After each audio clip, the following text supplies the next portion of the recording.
মৃত্যুর সময় যখন চলে আসবে, ওই মৃত্যু কারোর জন্য 1 মিনিট আগেও হবে না, কারোর জন্য 1 মিনিট পরেও হবে না।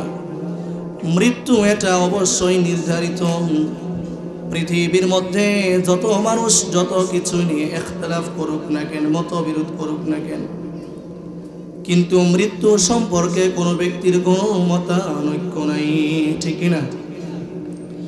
আল্লাহ তাআলা বলেন, আইনামা তাকুনু ইউদরিকুমুল মাউত ওয়ালাউ কুনতুম ফি বুরুজিন মুশাইয়াদা। তোমরা যেখানেই অবস্থান করো না কেন, যদিও শক্ত প্রাচীরের ভিতরে অবস্থান করো, সেখানেও মৃত্যু তোমাদেরকে পাবে। এজন্য কোনো মানুষের মরণ যদি হয়, কারো মৃত্যু যদি সৌদি আরবে লেখা থাকে, কারো মরণ যদি মালয়েশিয়ায় লেখা থাকে, অন্য কোন রাষ্ট্রে লেখা থাকে, তাহলে যেভাবেই হোক না কেন তার মৃত্যুই তাকে সেখানে নিয়ে যাবে, ঠিক না? কোন প্রবাসী ব্যক্তির মৃত্যু যদি বাংলাদেশের মধ্যে হয়ে থাকে, তাহলে সেই ক্ষেত্রে প্রবাস থেকে তার মৃত্যু তাকে এই দেশের মধ্যেই নিয়ে আসবে। কারণ হলো মৃত্যু একটা অবধারিত জিনিস। আল্লাহ তাআলা বলেন, তোমরা যেখানেই অবস্থান করো না কেন, মৃত্যু তোমাদেরকে সেখানেই অবশ্যই পাবে। যদিও তোমরা শক্ত প্রাচীরের ভিতরে অবস্থান করো, সেখানে অবশ্যই মৃত্যু তোমাদেরকে পাবে, ঠিক কিনা? এই আয়াতের ব্যাখ্যার মধ্যে, তাফসীরের মধ্যে একজন তাফসীরবিদগণ একটা সুন্দর একটি ঘটনা বর্ণনা করছে। তোমরা যেখানে থাকো না কেন, মৃত্যু তোমাদেরকে পাবে। শক্ত প্রাচীরের ভিতরেও থাকলে মৃত্যু সেখানে তোমাদেরকে পাবে। সুন্দর একটা ঘটনা বর্ণনা করছেন। একজন মহিলা ছিল, ওই মহিলার একটা গোলাম ছিল, মনিবা ছিল সেই গোলামের মনিবা। ওই মনিবার সমস্ত কাজের মধ্যেই সেই গোলাম দেখাশোনা করত। যখন একদিন মনিবার সন্তান হবে, প্রসব বেদনা শুরু হয়েছে, ওই যে গোলাম সে দৌড়াইতেছে গাইনি ডাক্তার নিয়ে আসার জন্য, দৌড়াইতেছে গাইনি ডাক্তারের জন্যে। হঠাৎ করে সামনে একজন বুজুর্গ আল্লাহ ওয়ালার মতো একজন লোক সামনে পাইল। ওই লোকটা ওই গোলামকে বলল, কি জন্য তুমি দৌড়াচ্ছ, কিসের কারণে তুমি দৌড়াও? সে বলল, আমার যে মনিবা, ওই মনিবার প্রসব বেদনা শুরু হয়েছে, তার সন্তান হবে, এই জন্য গাইনি ডাক্তারের জন্য আমি তার বাড়িতে যাই।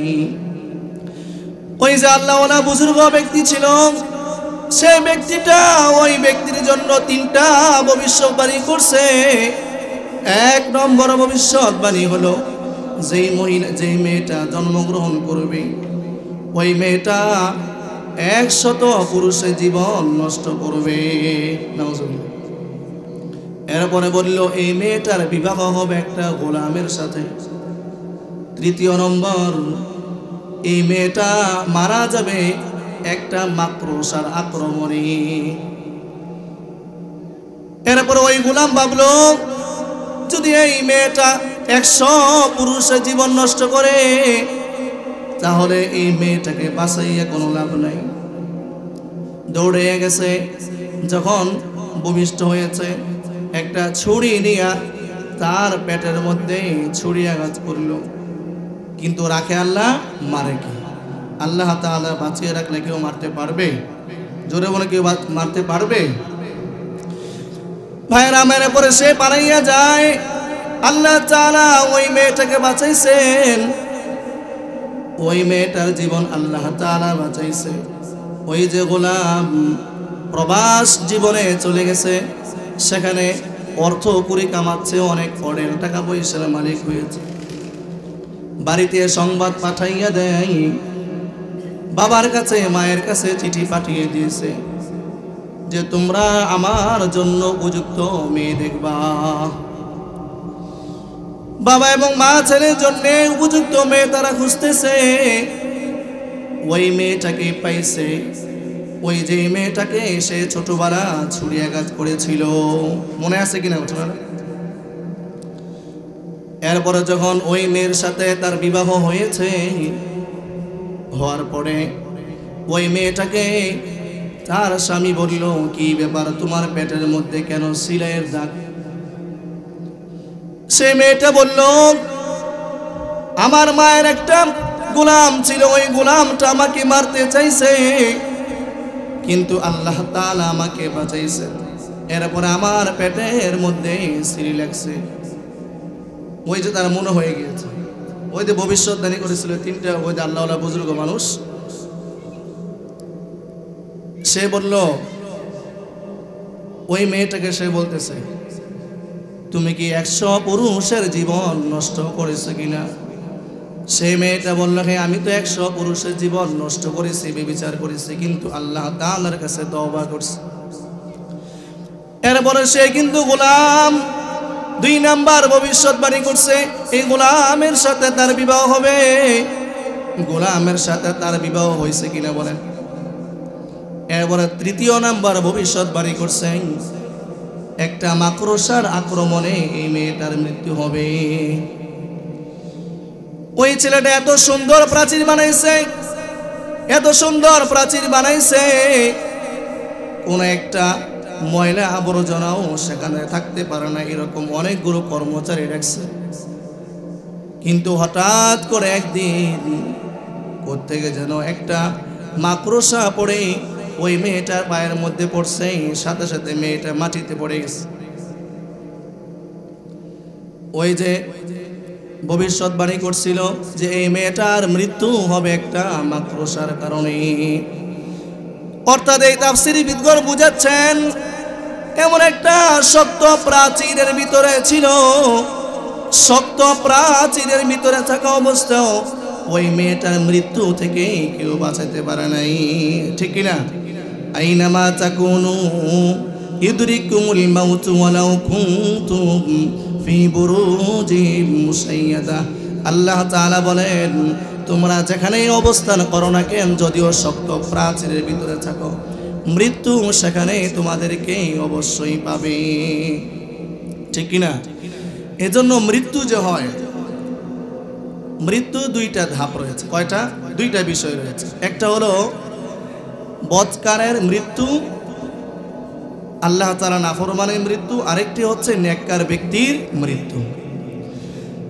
বদকার ব্যক্তির মৃত্যু যখন হয়, মৃত্যুর সময় যখন চলে আসে, ওই বদকার ব্যক্তির মৃত্যুটা জাহান্নামের আযাবের ফেরেশতাই তার জান কবজ করে।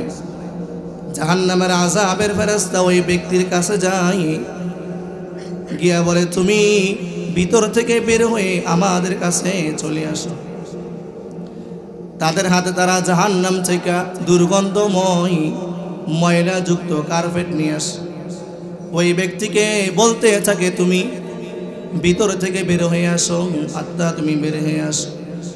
ওই ব্যক্তিটা ভিতর থেকে বের হতে চায় না, ভিতর থেকে সে বের হতে চায় না, ভিতরে ছটফট করতে থাকে, কিভাবে থাকা যায়।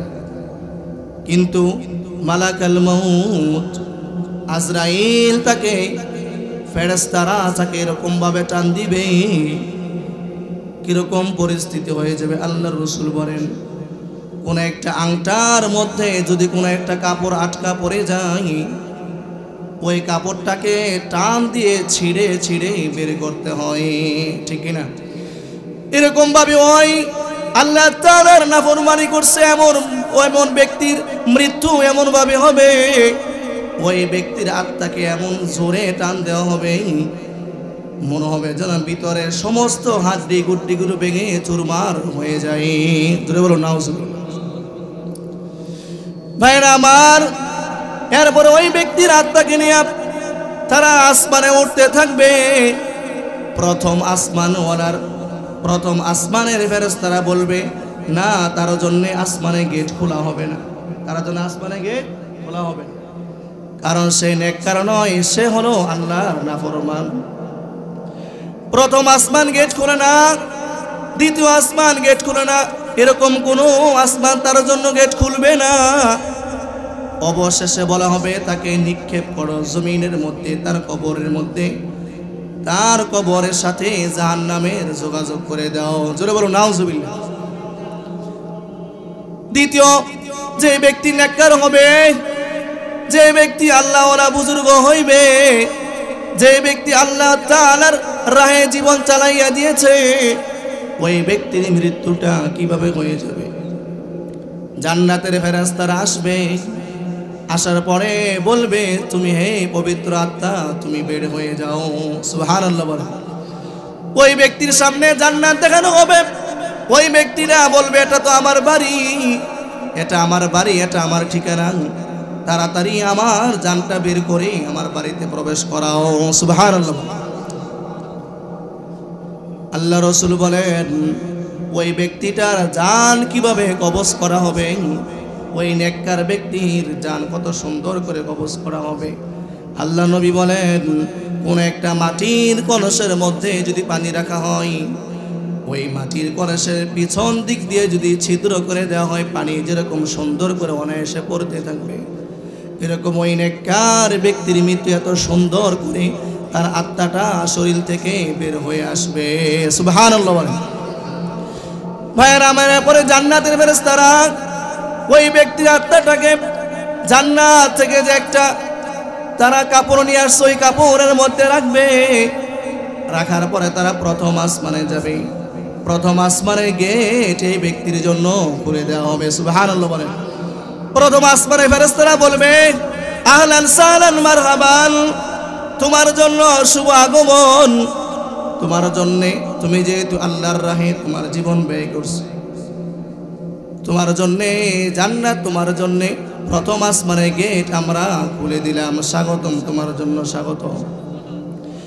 দ্বিতীয় আসমানের গেট খোলা হবে, সেখানে ফেরেশতারা স্বাগত জানাবে। তৃতীয় আসমানের গেট খোলা হবে। এরকম ভাবে সপ্তম আসমানের গেট এই নেককার ব্যক্তির জন্য খোলা হবে। এরপরে ওই ব্যক্তিকে বলা হবে, আল্লাহ তাআলা বলবেন তাকে আবার কবরের মধ্যে রেখে আস, কবরের সাথে তার জান্নাতের একটা যোগাযোগ করে দেওয়া হবে। সুবহানাল্লাহ। ভাইয়েরা আমার, কবরে যাওয়ার পরে সেখানে সওয়াল জবাব হয়ে যাবে। সেখানে তিনটা প্রশ্ন করা হবে। এক নম্বর প্রশ্ন করা হবে মার রব্বুকা, তোমার রবকে। জোরে বলুন আমাদের রবকে। আল্লাহ। জোরে বলুন আল্লাহ। আমাদের রব হলো আল্লাহ।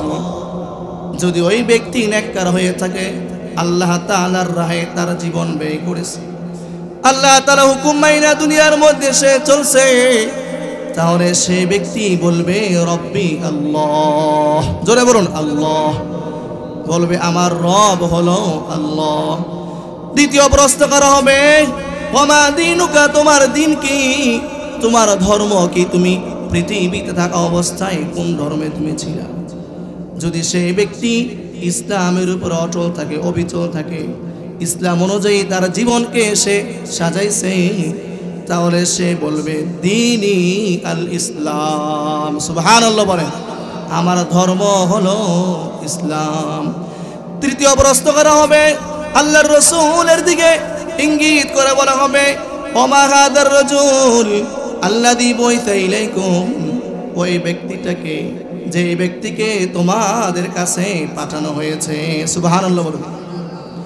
ওই ব্যক্তি যদি নেককার হয়ে যায়, তার জীবনটা যদি আল্লাহর রাসূলের সুন্নাত অনুযায়ী সে সাজায়, তাহলে সে বলবে আমার রাসূল, ওই ব্যক্তিটা হলো আমার নবী, ওই ব্যক্তি হলো আমার রাসূল।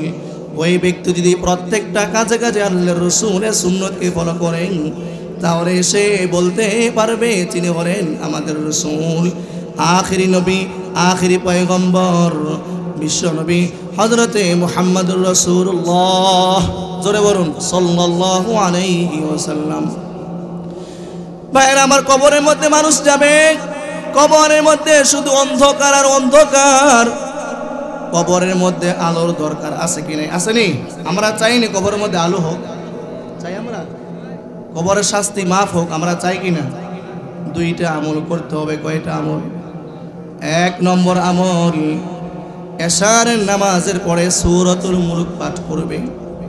যে ব্যক্তি এশারের নামাজের পরে সূরাতুল মুলক পাঠ করবেন,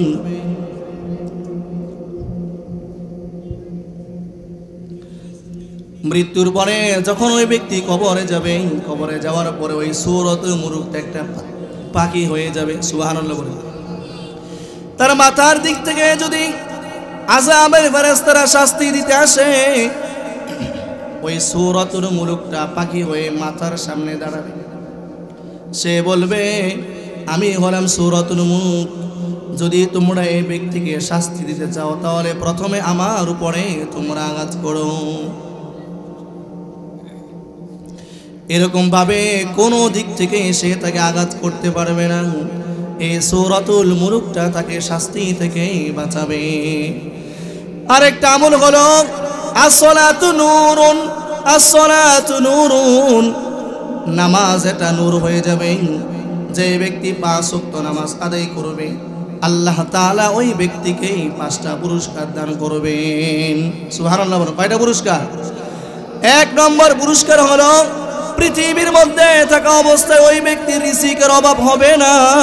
সুবহানাল্লাহ বলেন। হয়তো আল্লাহ তাআলা বাহ্যিকভাবে তাকে অঢেল সম্পদ দান করবেন, অথবা ওই ব্যক্তির রিজিক অল্প হবে, কিন্তু রিজিকের মধ্যে বরকত কে দিবেন? জোরে বলুন, কে দিবেন?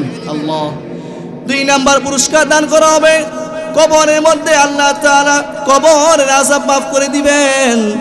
2 নম্বর হলো আল্লাহ তাআলা ওই ব্যক্তির কবরের আযাব মাফ করে দিবেন। সুবহানাল্লাহ বলেন। 3য় নাম্বার হলো কাল হাসরের ময়দানে ওই ব্যক্তিকে আল্লাহ তাআলা ডান হাতে লক্ষ কোটি কোটি মানুষের সামনে আল্লাহ তাআলা ওই ব্যক্তির ডান হাতে আমলনামা দিয়ে দিবেন। সুবহানাল্লাহ। 4 নম্বর যে পুরস্কার দেওয়া হবে, বিজলি যেরকম চমকায় ওই রকম বিজলি চমকানোর মতো পুলসিরাতের পুল ওই রকম ভাবে সে পার হয়ে যাবে। বিজলি যেরকম চমকে আবার বন্ধ হয়ে যায়, আবার চমকায় আবার বন্ধ হয়ে যায়, এতটুকু সময়ের মধ্যে সে পুলসিরাতের পুল পার হয়ে যাবে। সুবহানাল্লাহ।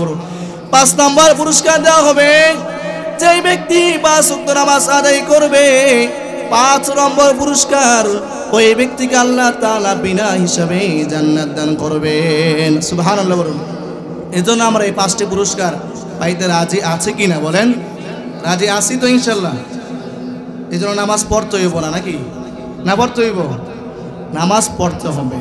যদি আমরা 5 ওয়াক্ত নামাজ আমরা পড়তে পারি, আল্লাহ পাকের উপর ঈমান আমরা রাখতে পারি এবং সেই ঈমানের উপর আমরা অটল থাকতে পারি, তাহলে সেই ক্ষেত্রে আমরা এই 5টি পুরস্কার অবশ্যই পাবো ইনশাআল্লাহ।